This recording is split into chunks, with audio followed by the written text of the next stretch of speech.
The Great Mongol Empire. Kekaisaran Mongol sangat efektif dan efisien dalam melakukan penaklukan. Mereka menaklukkan lebih banyak negara dalam 25 tahun daripada yang ditaklukkan Romawi dalam 400 tahun. Mereka mengontrol lebih dari 17,6 juta kilometer wilayah. Bahkan bisa dikatakan Mongol menciptakan negara-negara seperti Rusia dan juga Korea. Pemimpin mereka, Genghis Khan, diperkirakan memiliki keturunan 16 juta orang hari ini. Diperkirakan sekitar 8% pria Asia memiliki relasi dengannya. Kekaisarannya bertanggung jawab terhadap 40 juta kematian yang merupakan 10% dari populasi dunia saat itu. Ini adalah sejarah kerajaan daratan terbesar dalam sejarah, menjangkau dari Korea hingga Ukraina dan dari Siberia hingga Cina Selatan.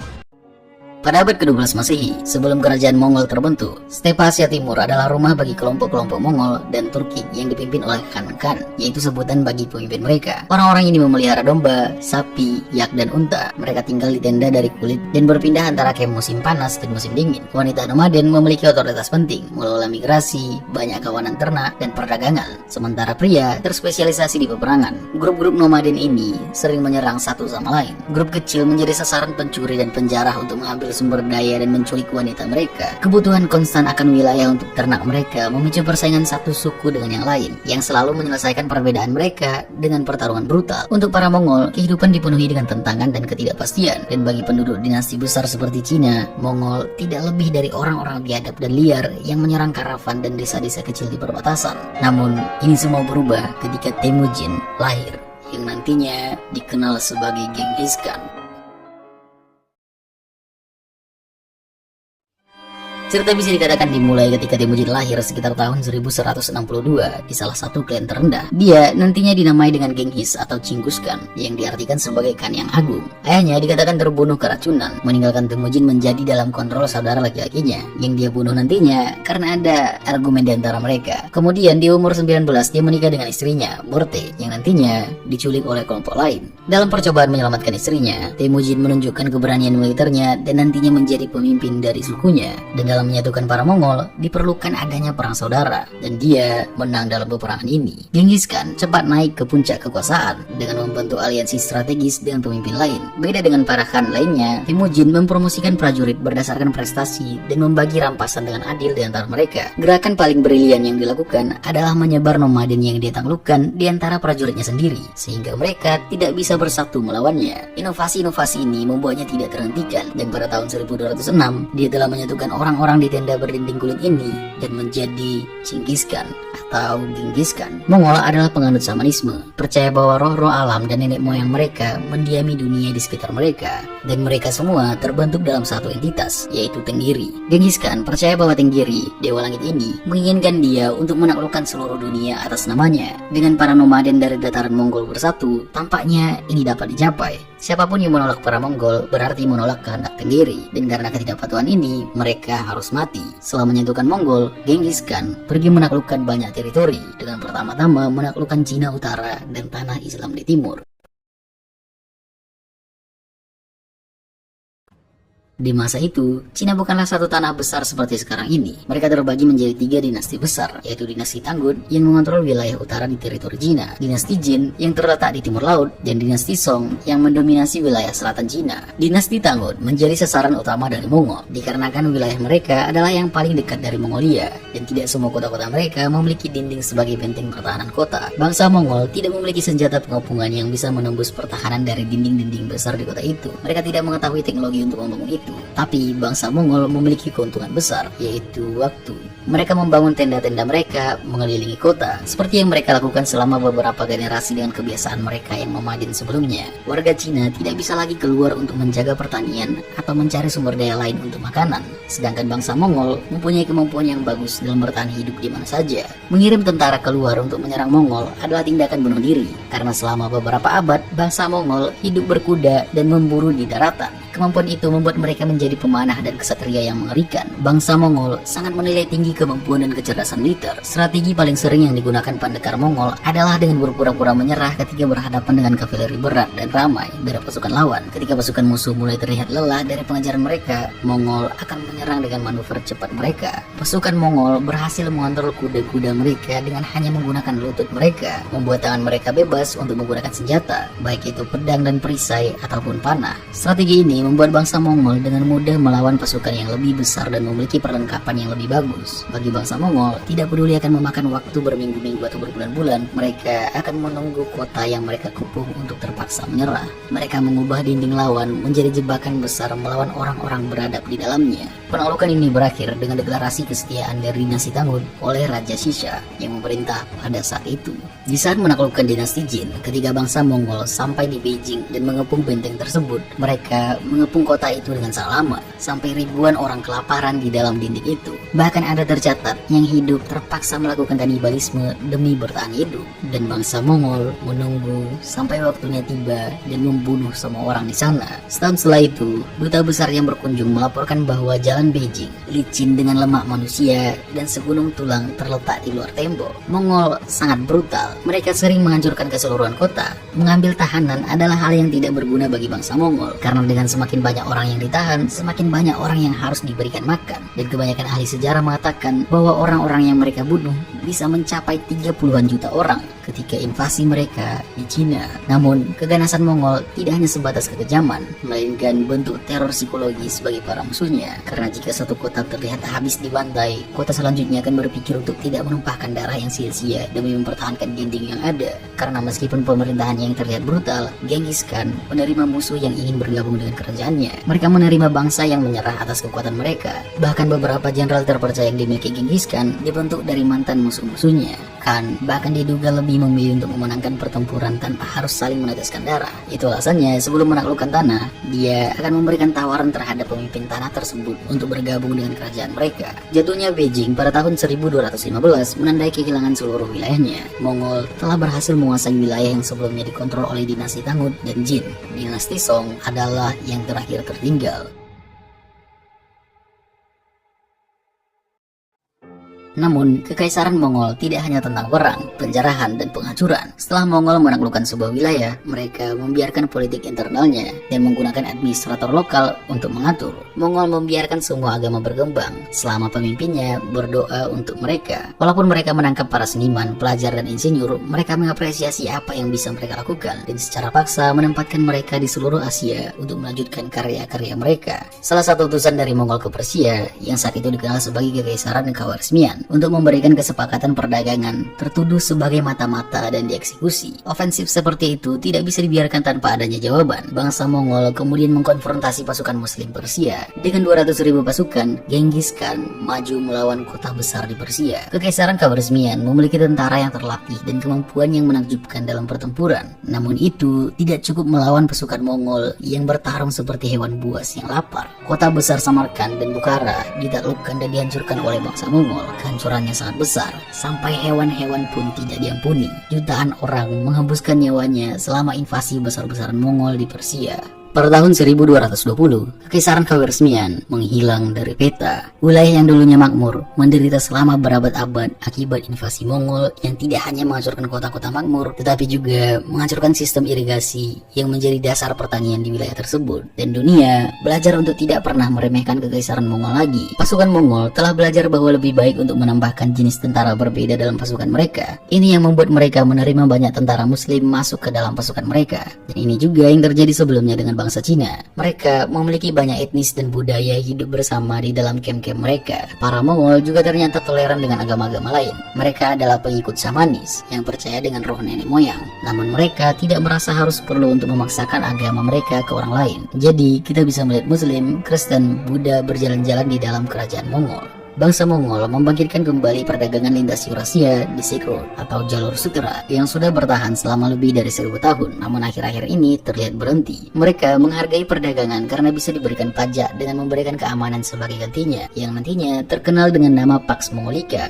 atau kedamaian Mongol. Produk yang paling bernilai dalam kekaisaran adalah brokat emas yang dibuat dari sutera dari Cina, emas dari Tibet, dan pengrajin dari Baghdad. Brokat emas digunakan untuk menghiasi pakaian penguasa Mongol, menutupi kuda-kuda mereka dan dan melapisi tenda-tenda mereka. Mongol sangat menghargai teknisi bubuk misi udara Cina. Dengan sebagian besar Eurasia secara politik bersatu, perdagangan berkembang pesat di sepanjang jalur sutra, didukung oleh sistem yang luas dari kurir kuda dan pos relay. Perdagangan yang kuat juga berlanjut di laut, terutama dalam porselen biru putih yang menggabungkan keramik putih dari Cina Mongol dengan pewarna biru dari Iran Mongol. Sangat penting bagi kekaisaran Mongol untuk mengontrol sumber kekayaan itu. Dengan ini, bangsa Mongol kemudian berjalan ke Eropa, di mana mereka mulai untuk menaklukkan wilayah di Rusia dan Ukraina. Sepertinya tidak ada yang bisa menghentikan pergerakan dari Mongol dalam penyerangan. Mereka kemudian membagi pasukan mereka dan menyerang beberapa target sekaligus untuk menghindari musuh bersatu.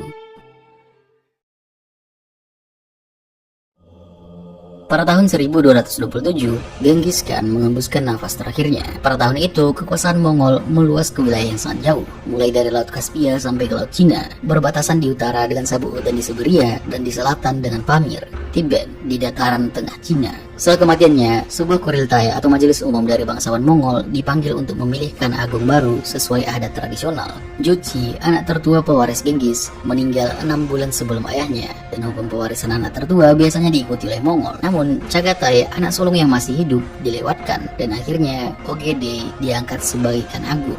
Ogedei, penerus dari Genghis Khan, melanjutkan ekspansi kekaisaran Mongol. Sesuai yang diekspektasikan dari keturunan Genghis Khan, Ogedei terbukti sebagai pemimpin yang kuat. Di bawah kepemimpinannya, Mongol berhasil menyelesaikan penaklukan dari Cina Selatan di dinasti besar Song yang sudah berlangsung selama 40 tahun, dan dia bahkan berhasil mendominasi total Korea. Melanjutkan itu, pasukan Mongol terus lanjut maju ke Eropa di bawah kepemimpinan jenderal dan strategis terbaik mereka, Subutai. Dia telah mengabdi kepada Genghis Khan sebelumnya, dan sekarang dia mengabdi kepada Ogedei. Latar belakangnya sederhana, namun pencapaiannya yang besar membuatnya sampai ke puncak rantai komando kekaisaran Mongol. Dengan beberapa jenderal lain, Subutai dan pasukannya pergi menyerang Rusia di tengah salju. Dikarenakan ketahanan tinggi pasukan mereka, mereka berhasil bertarung melawan pasukan kuat Rusia dan berhasil mengambil alih kota agung Kiev pada tahun 1240.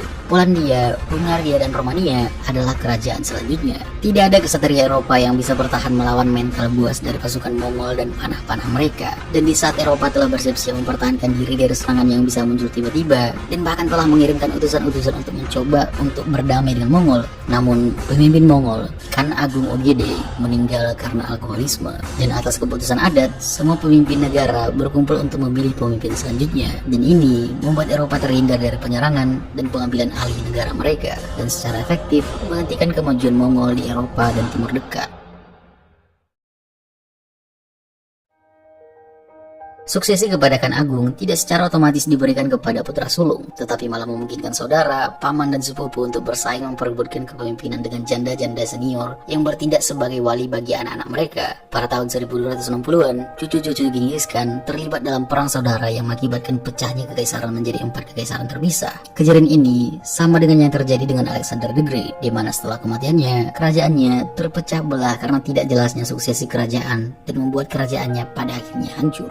Dilakukan di kota Karakorum di Mongolia. Kematian Ogedei menunjukkan ambisi besar dari para bangsawan di masyarakat Mongolia. Dalam beberapa tahun setelahnya, terjadi pertarungan terus-terusan dari para pemimpin yang berusaha untuk mendapatkan nama Great Khan. Dan ini memberikan konflik besar di kerajaan Mongol. Dan disinilah tanda pertama dari ketidakstabilan yang terjadi di dalam kerajaan. Kekaisaran dibagi menjadi 4 bagian besar Khanat pada tahun 1271.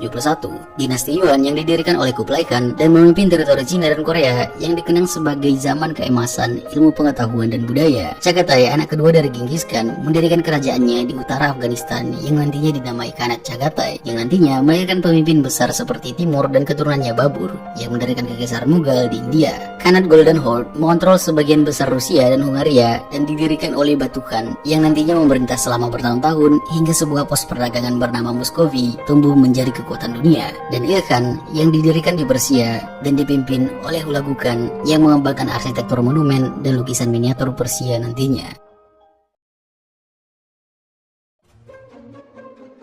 Bertahun-tahun berlangsung dan ketidaksetujuan antara para pemimpin terus-menerus melemahkan kerajaan. Kemudian, salah satu dari cucu Genghis Khan, Kublai, mengalahkan pasukan adiknya dan mengklaim gelar pemimpin besar dari negara Mongolia. Tahun kekuasaan Kublai ini menandai titik baik dalam sejarah kekaisaran Mongol. Secara teoritis, Kublai sebagai Khan Agung adalah penguasa sebuah kekaisaran yang membentang dari Tiongkok dan Korea hingga Iran dan Rusia Selatan. Tetapi keragaman negara-negara yang ditaklukkan semakin terasa. Kublai mulai menganggap dirinya sebagai kaisar Tiongkok lebih dari apapun. Dan demikian pula pula, wilayah lainnya mulai meninggalkan adat dan budaya dari Mongol. Kecenderungan ini dapat dianggap seiring dengan konversi berbagai keagama lain, terutama Islam dan Buddha. Dalam kasus Kublai, konversi ini dari peradaban Mongol ke Tionghoa diperkuat oleh pemindahan ibu kotanya ke Beijing pada tahun 1260, yang mulai ia bangun ulang pada tahun 1267. Mongolia bukan lagi pusat sebenarnya dari kekaisaran, bahkan dari kekuasaan Kublai. Kublai Khan menguasai teritori terakhir Cina yang tetap bertahan dari dominasi Mongolia, dan dia menjadi orang luar pertama yang pernah memimpin seluruh Cina. Pemerintahan Kublai Khan diganggu oleh pemberontak dan konspirasi politik. Administrasi teritorinya tidak memberikan hasil yang bagus dan banyak pemberontakan terjadi di beberapa poin dalam kerajaan. Dalam percobaan untuk menaklukkan wilayah baru,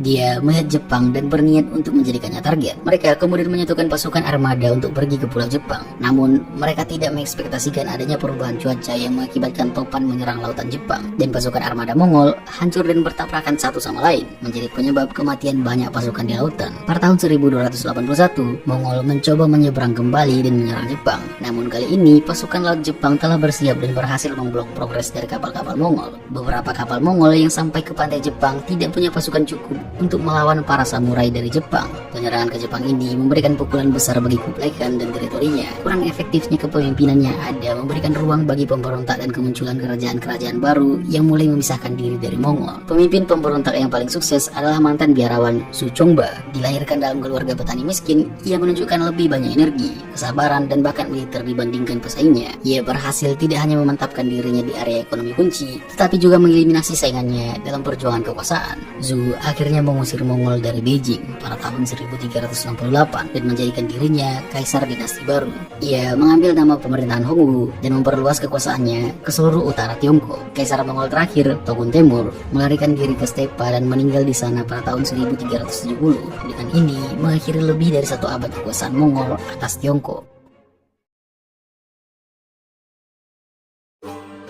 Sementara itu, penguasa-penguasa Chagatai pada berbagai kesempatan mengirimkan pasukan mereka melalui Afghanistan ke India, terutama karena di semua perbatasan lainnya, negara-negara yang relatif stabil mencegah kebijakan agresi. Ini membuat selatan menjadi satu-satunya arah serangan yang menjanjikan. Selama beberapa dekade, Mongol tetap menjadi musuh yang berbahaya bagi Sultan Muslim Delhi. Invasi Mongol dari Afghanistan menjadi sangat ganas di bawah pemerintahan Dua Khan, dan Sultan Delhi dengan kesulitan besar mampu mempertahankan ibu kotanya dari pasukan ekspedisi Chagatai. Situasi Islam di kanan Chagatai tetap tidak stabil meskipun beberapa khan sebelumnya telah memeluk Islam. Setelah periode stabilitas internal singkat antara tahun 1301 hingga 1325, Khan Tarmashirin kembali memeluk Islam pada tahun 1326.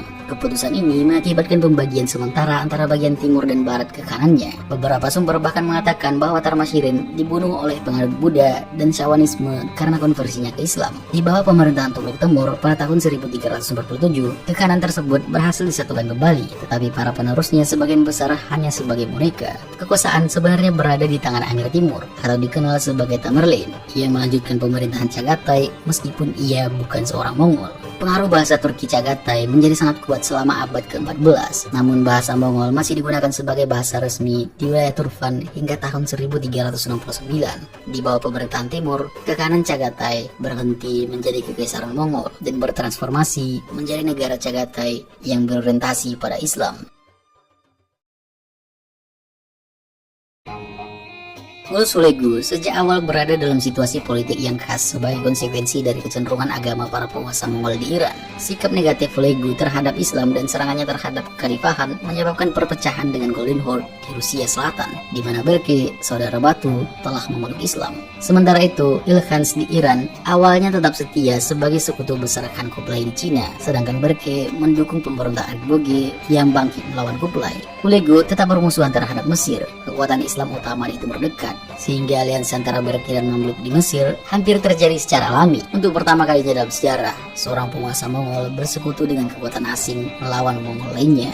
Bahkan kekuatan Eropa menjadi mitra dalam konstelasi politik ini. Negara-negara Kristen Tripoli dan Acre yang didirikan oleh tentara salib mendapatkan perlindungan dari Paus dan Raja-Raja Prancis. Oleh karena itu, tidak mengherankan jika Roma dan Paris, Ilkhans dianggap sebagai sekutu potensial melawan Mesir Islam. Di bawah pengaruh Islam, asimilasi bangsa Mongol oleh peradaban Iran menjadi semakin jelas. Bahkan beberapa khan setelahnya, Oljaitu mengatakan dirinya sebagai sultan dan bukan khan lagi. Anak dan pewaris Oljaitu, Abu Sa'id, adalah pertama kalinya dari para penguasa Ilkhan yang memakai nama Muslim. Karena dia baru berusia 12 tahun saat saat naik tahta pada tahun 1317, kekuasaan sebenarnya tetap banyak berada di tangan amir-amir lokal. Ini diikuti oleh 2 dekade pertempuran internal dan disintegrasi bertahap. Ketika Abu Sa'id meninggal tanpa keturunan pada tahun 1335, Kekaisaran Ilkhan praktis berhenti ada sebagai kesatuan politik.